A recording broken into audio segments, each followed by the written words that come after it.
Dragi gledaoci, dajemo pregled sutrašnjih emisija. Na prvom programu u 8:50 počinje školski program Televizije Zagreb. U 10:30 su vesti. U okviru školskog programa Televizije Beograd prikazujemo sledeće emisije.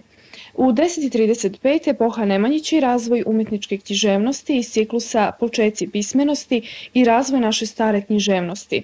U 11 časova crtani film, u 11:10 engleski jezik, u 11:30 mali program Prvaci u znanju, u 11:40 crtani film, u 11:45 Čik pogodi bibliotekar i u 11:20 u posljednjim minutima prilog Hilandar.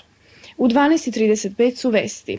Repriza školskog programa Televizije Beograd počinje u 15 časova. U 17:25 je prvi dnevnik, a zatim dve emisije za decu. U 17:45 priče iz davnina i u 18 časova nevažno i važno. U 18:15 na programu je obrazovna emisija Pronalazači priča o dizajnu, u 18:45 emisija za omladinu Vama i u 19:30 drugi dnevnik.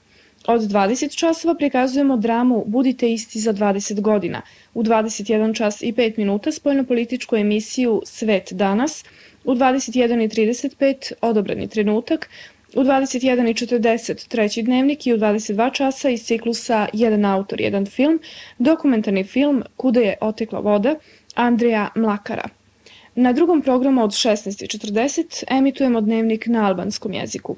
Od 17 časova hroniku Niškog regiona, od 17:30 Beogradski TV program i od 19 časova sportski magazin Indirekt. U 19:30 preuzimamo dnevnik televizije Novi Sad.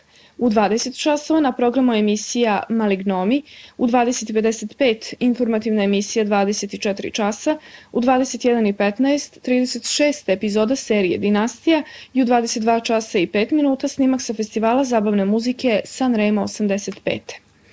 Sutra na drugom programu Radio Beograda od 12 do 14:30 možete da slušate emisiju Putevima kulture posvećenu filmskoj umetnosti.